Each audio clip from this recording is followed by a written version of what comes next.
আসসালামু আলাইকুম রহমতুল্লাহি বারাকাতুহু। সম্মানিত দর্শক মণ্ডলী, প্রিয় উপস্থিতি, আশা করব আল্লাহ তাবারক ওয়া তাআলার মেহেরবানিতে আপনারা সকলে ভালো আছেন। আলহামদুলিল্লাহ, আমিও ভালো আছি। সম্মানিত সুপ্রিয় দর্শক, আজকে আমরা বলবো যে পায়ে হেঁটে হজ করতে শেহাব চত্বরের ব্যাপারে কিছু সংক্ষিপ্ত আকারে সঠিক তথ্য আপনাদের কাছে পৌঁছাবার চেষ্টা করছি ইনশাআল্লাহ। সম্মানিত শ্রোতা, পায়ে হেঁটে 2023 সালে হজ পালনের উদ্দেশ্যে রওনা দিয়েছেন মানুষের দোয়া ও ভালোবাসা আর প্রশংসার ভাষায় ভাসছে ভারতীয় যুবক, 30 বছর বয়সী এই যুবকের নাম হলো শেহাব চিত্তুর সাহেব। কেরালা মল্লাপুরম জেলা আথাভানাদ এলাকা বাসিন্দা, যে গত 2 জুন ফজরের নামাজ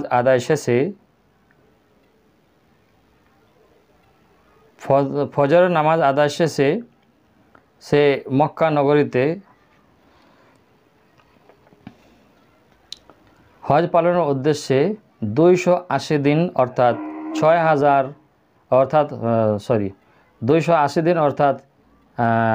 8,640 কিমি পথ পাড়ি দিতে হবে।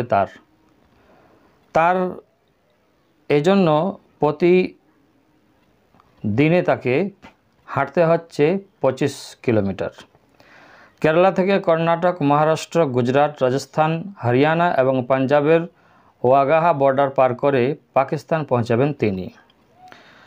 এরপর কি হবে? এরপর ইরান, ইরাক, কুয়েত পাড়ি দিয়ে পৌঁছাবেন সৌদি আরবে তিনি। প্রতিমধ্যে কোনো ধরনের যানবাহনে চড়বেন না তিনি, একথা জানিয়েছেন। ভারতীয় এই যুবক রাত্রি যাপন করবেন দেশগুলোর বিভিন্ন মসজিদগুলিতে। দীর্ঘ এই পথ পাড়ি দিতে শেহাব চিত্তুরের নিজের সঙ্গে নিয়েছেন একটা ছাতা এবং 10 কেজি ওজনের একটি ব্যাগ, যাতে রয়েছে কয়েকটি টি শার্ট, ট্রাউজার, বিছানা আর বিছানার চাদর ও সামান্য কিছু খাবার। এটা হলো তার হজ যাত্রার কিছু সামগ্রী। সম্মানিত দর্শক, আমরা এরপরে বলবো যে শেহাব চিত্তুর যখন হজ করতে রওনা হয়েছিলেন, তখন তাকে জিজ্ঞাসা করা হয়েছিল, আপনি সম্পদশালী মানুষ, আপনি তো সওয়ারিতে চড়ে, আপনি তো প্লেনে করে বা অন্য কোনো আরোহণ করে অন্য কিছুতে আপনি তো যেতে পারবেন, তাহলে আপনি কেন গেলেন না? আপনি হজ করতে যাচ্ছেন পায়ে হেঁটে কেন? এর প্রশ্নের উত্তরে তিনি বলেছিলেন যে আমি এই উদ্দেশ্যে পায়ে হেঁটে হজ করতে যাচ্ছি, যাতে করে আমাকে দেখে আমার যুবক ভাইরা বাড়ি থেকে পায়ে হেঁটে মসজিদ পর্যন্ত 5 ওয়াক্ত নামাজ পড়তে আসতে পারে।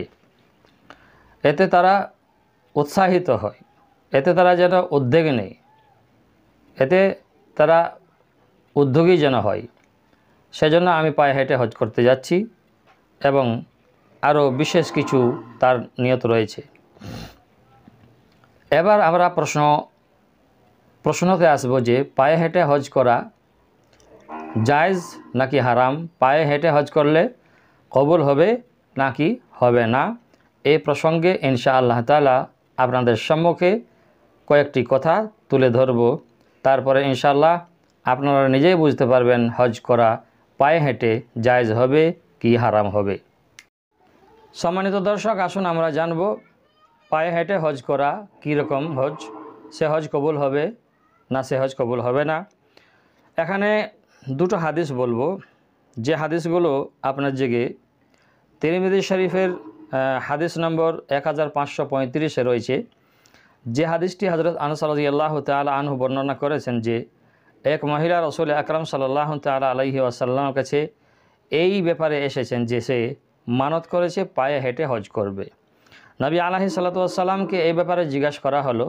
আল্লাহ নবী সাল্লাল্লাহু তাআলা আলাইহি ওয়াসাল্লাম তার উত্তরে বললেন, আল্লাহ তাআলা তোমার হাঁটার মুখাপেক্ষী নন, অর্থাৎ তাকে হুকুম দেওয়া হলো যে তুমি পায়ে হেঁটে হজ করো না, তুমি সাওয়ারিতে চড়ে সাওয়ারিতে আরোহণ করে আরোহী হয়ে তুমি হজ করতে যাও।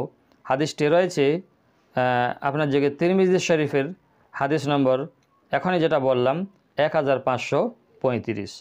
দ্বিতীয় হাদিস হলো তিরমিজি শরীফেরই 1537 নম্বর হাদিস রয়েছে। নবী করিম সাল্লাল্লাহু তাআলা আলাইহি ওয়াসাল্লাম পথ দিয়ে যাচ্ছিলেন, ইতিমধ্যে দেখলেন একটি অতি বৃদ্ধ লোক সে তার 2 ছেলের কাঁধে ভর দিয়ে পায়ে হেঁটে হজ যাত্রী হজ করার জন্য যাচ্ছিল। নবী আলাইহিস সালাতু ওয়াসসালাম তাকে বললেন যে দেখো, তুমি তোমাকে নিজেকে মুশকিলে ফেলো না, আল্লাহ তাআলা তোমার ওপর থেকে দায়মুক্ত। অতএব ক্ষেত্রে হজ পায়ে হেঁটে না করে তুমি আরোহীতে আরোহণ করে সাওয়ারিতে চড়ে হজ করতে যাও। তিরমিজি শরীফের 1537 নম্বর হাদিস।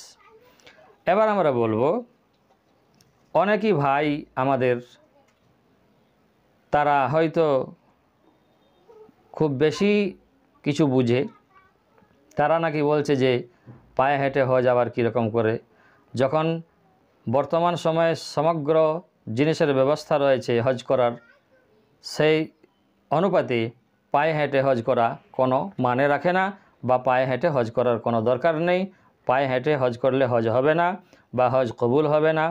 সম্মানিত দর্শক, এই যে ব্যক্তিটা পায়ে হেঁটে হজ করতে বেরিয়েছে সমস্ত রকমের সরঞ্জাম সাথে নিয়ে, এমনকি 1 বছর আগের থেকে ভিসা পাসপোর্ট তৈরি করিয়ে, এবং কি চলার ট্রেনিংও নেওয়া হয়েছে বছর, সেই জন্য তার জন্য পায়ে হেঁটে হজ করা কোনো মুশকিল কাজ সম্ভবত হচ্ছে না। সে সঠিকভাবে পায়ে হেঁটে হজ করতে পারছে বা যেতে পারছে হজ মক্কা নগরী পর্যন্ত, মদিনা নগরী পর্যন্ত। এখন ব্যাপার হলো যে পায়ে হেঁটে হজ করা যাবে কি যাবে না। হাদিস অনুপাতে 2টি হাদিস আপনাদের সামনে আমি বলেছি, সেই অনুপাতে দেখা যাচ্ছে নবী আলাইহিস সালাতু ওয়াসসালাম পায়ে হাঁটা থেকে আরোহীতে আরোহণ করে সাওয়ারিতে চড়ে হজ করতে নির্দেশ দিয়েছেন। এখানে আল্লাহ নবী সাল্লাল্লাহু তাআলা আলাইহি ওয়াসাল্লাম কিন্তু কোনো প্রকারেই একথা ঘোষণা দেননি যে পায়ে হেঁটে যারা হজ করবে তাদের হজ কবুল হবে না, বা তারা লাভদায়ক হবে না, লাভবান হবে না। দারুল উলুম দেওবন্দ থেকে এর পরে ফতোয়া এসেছে, যখন মিডিয়াতে একথা ভাইরাল হচ্ছিল যে পায়ে হেঁটে হজ কবুল হবে না, জায়েজ হবে না, হালাল নয়, হারাম। তো দেখুন দারুল উলুম দেওবন্দের ফতোয়া দেখতে পাচ্ছেন আপনারা। তো এই অনুযায়ী দারুল উলুম দেওবন্দের ফতোয়াতে বলা হয়েছে হজ ফরজের জন্য শর্ত হলো সাওয়ারিতে চড়ে মক্কা নগরী আরোহণ করতে হবে হজ ফরজের জন্য। তবে কারো যদি পায়ে হেঁটে যাওয়ার সামর্থ্য থাকে, শক্তি থাকে, পায়ে হেঁটে যাওয়াতে যদি কোনো রকমের অসুবিধা না হয়, নিজেকে ক্ষতির সম্মুখীন যদি না হতে হয়, আর রিয়াকারি যদি না হয়, অন্তরের নেক নিয়তের সাথে যদি হজ হয়, কাউকে দেখানো উদ্দেশ্য না হয়, কোনো পত্রিকা মাধ্যমে তার অ্যাডভার্টাইজ যদি না হয়, তাহলে পায়ে হেঁটে হজ করতে পারে, এতে কোনো অসুবিধা নাই। তবে এটা সুন্নত নয়, হজ করতে পারে পায়ে হেঁটে, এতে কোনো সন্দেহ নেই, এবং হজ কবুলও হবে, এতে কোনো সন্দেহ নয়। তবে সাওয়ারিতে হজ করা উত্তম। এখানে আরেকটি মশলা রয়েছে, কেউ বলছে পায়ে হেঁটে হজ করতে গিয়ে বেশি সওয়াব পাওয়া যাবে। সম্মানিত দর্শক, আমরা এখানে বলবো, পায়ে হেঁটে হজ করতে যান আর আপনি সাওয়ারিতে আরোহণ করে হজ করতে যান, হজের একই সওয়াব হবে। পায়ে হেঁটে যাওয়ার জন্য বেশি সওয়াব হবে না, সওয়াব নেকি সকলেরই বরাবর হবে। যারা পায়ে হেঁটে হজ করতে যাচ্ছে অতই নেকি পাবে, যারা আরোহীতে হজ করতে যাচ্ছে অতই নেকি পাবে।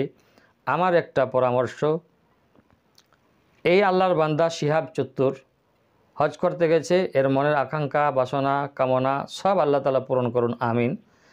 কিন্তু এই জিনিসটাকে আমরা খেলা বানাবো না, তামাশা বানাবো না।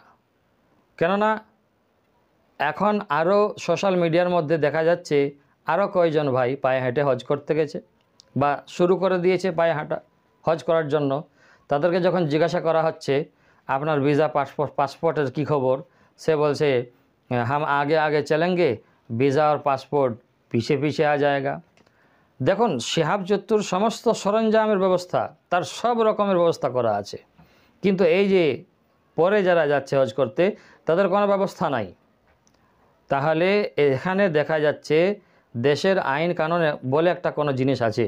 দেশের আইন কানুনকে যদি আপনি না মানেন, দেশের যে একটা শৃঙ্খলা রয়েছে সেটা যদি না মেনে বিশৃঙ্খলাভাবে আপনি অন্য দেশে হজ করতে যান বা মক্কা নগরী মদিনা নগরীতে হজ করার উদ্দেশ্যে যান, তাহলে আপনাকে বর্ডারে ধরে নেবে এবং বহু রকমের ঝামেলা সেখানে আপনি সম্মুখীন ঝামেলার হতে পারেন, এতে কোনো সন্দেহ নাই।